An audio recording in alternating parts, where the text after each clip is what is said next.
Mga guwaps, karon natay breaker nga RCBO mga guwaps, so patubok. So mag-upgrade ta diri. Ilisan ako ni tanan para additional protection diri sa balay o sa mga nuyo ko. So ato nang pangilisan, nana ko isa diri nga gibutang dugay-dugay na ni mga 4 years na siro na ko ni taon. So ako na lang i-upgrade tanan except aning kuan main breaker. So ako sa nang upgrade.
So, mga guwaps, nahuman na natong ilis ang atong mga branches mga guwaps.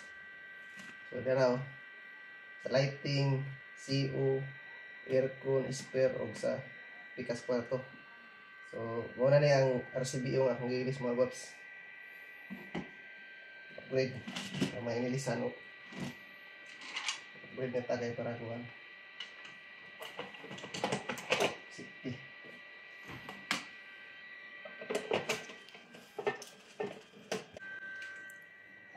Testingan mga guwaps. So una tug-on ang main na to, ang 63.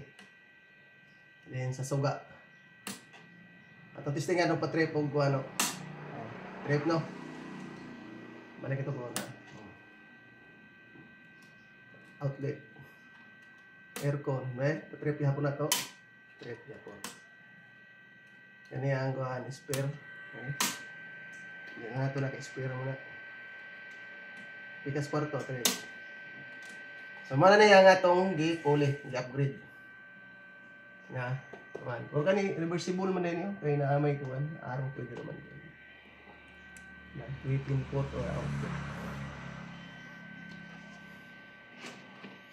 So, mga guwaps, upgrade na ang atong mga breaker para, kuhan. Kaya kani mo nga breaker, kuhan na siya mga guwaps, mo-detect ni sa earth leakage, overload, o short circuit. So munang nag-upgrade ko ni kay masipti. Ang kanimang kong MCB, kuhan rin siya, short circuit o overload ra. Ang earth leakage di maka-trip. May man kay kung mahikap pa ni mo outlet, yan naka-ground ka, automatic ni siya mo trip kasi sensitive man eh. Kaya gamay ra man ni siya ko ano tripping current 30 mA. Nya 4.5 kE. So mo ni naka-nindot ani nga breaker. Kani. O tana.